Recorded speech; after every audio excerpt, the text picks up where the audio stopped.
Nobody wants to be a slave, and documenting examples of emancipation from enslavement is an important contribution from archaeology, and even more significant when it's done with and for communities. I'm Uzi Baram. I'm going to talk a bit about the Archaeology of Freedom on the Southwest Florida coast in the United States. It's a project that took years to develop. In 1990, a historian, Cantor Brown Jr., published results of his research that noted an escaped slave community on the Manatee River on the west coast of Florida. In 2004, Vicki Oldham, a community scholar in Sarasota, Florida, decided that finding exactly where that location was important, and she brought together scholars and community members into an organization she referred to as Looking for Angola, Angola being the name for this maroon community on the Manatee River.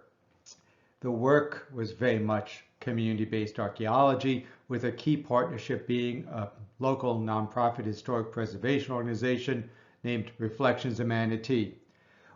After 10 years of archaeological research, in 2014, traces of Angola were announced by the Manatee Mineral Spring on the south side of the Manatee River, one of the rivers that empty into Tampa Bay on Florida's Gulf Coast. A few years later, Daphne Towns decided that it would be appropriate and important to bring descendants of that maroon community back to Angola, to walk the lands where their ancestors had found freedom 200 years ago. Sherry Svekis organized an application for the National Park Service Network of Freedom that was accepted, the Network of Freedom being the National Park Service organization for the Underground Railroad. And all that work, all that effort from community members over those 15 years helped create the support for major excavations in January 2020. People are living on the south side of Tampa Bay 200 years ago because one of the ways to resist slavery, to fight against racism, was flight, was not accepting the assumptions, the racist ideology of enslavement. And people enslaved in what's now Georgia, Alabama, South Carolina could find freedom in Spanish La Florida. And they organized to live their lives in liberty, but also in the fight against enslavement. And the slave regime knew it, and slave owners fought against it. There were battles by Prospect Bluff on the Apalachicola River, Suwannee, and ultimately in Angola. They did that, they fled, because that was a way to dismantle enslavement by giving lie to the notion that anyone wanted to be enslaved, and showing the accomplishments, determination, and courage of people of African heritage to live in liberty and in freedom, the ways that Audre Lorde helped theorize in the late 20th century. The history of Angola was co-created with community members, archaeological research and archival research, as well as oral histories. It was a settlement that began probably in the 1770s in association with Cuban fishing ranchos on the Florida Gulf Coast.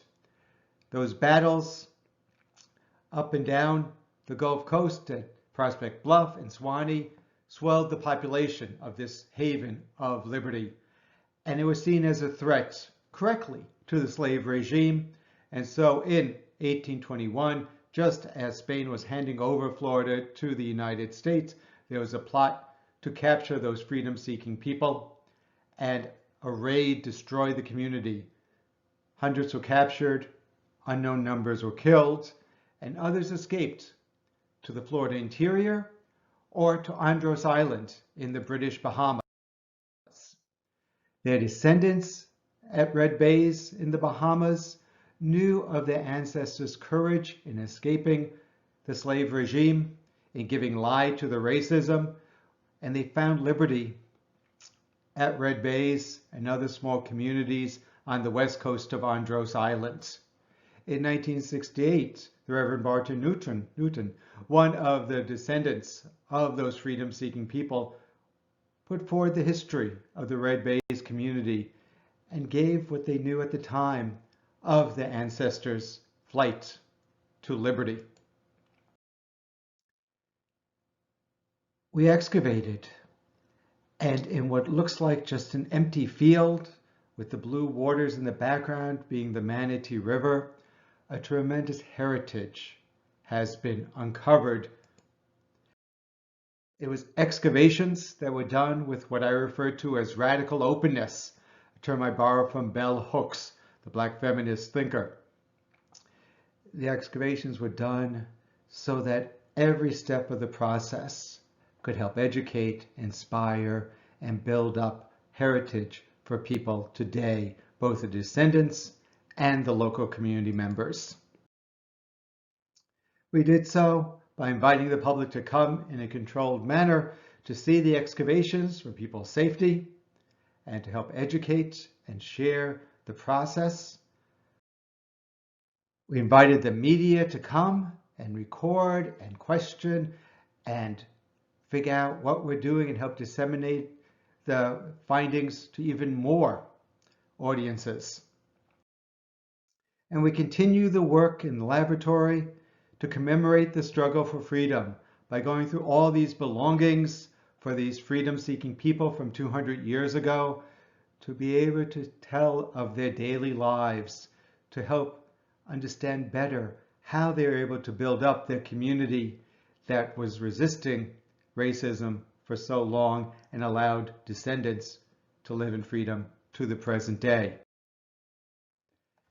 The impetus comes out of a notion for archaeology and social justice of putting fragments together and thus healing the divides that separate people from their history, from their land, from the inspirations of their ancestors.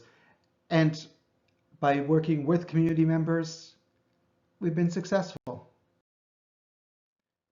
We've been following the inspiration from Bell Hooks, who in a different context wrote, "We have to excavate, look, and talk about it all." And so the project has been about archaeology, about heritage, about history, about education, about courage, about freedom, as well as fighting against racism to show the dignity and courage and determination of a group of people 200 years ago that carry on to the present day.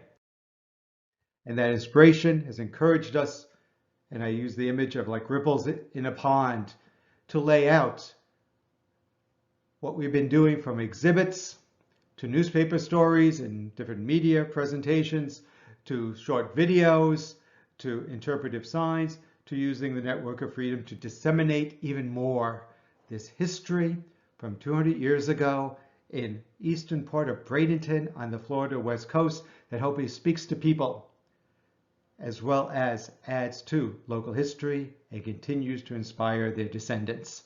Thank you for listening.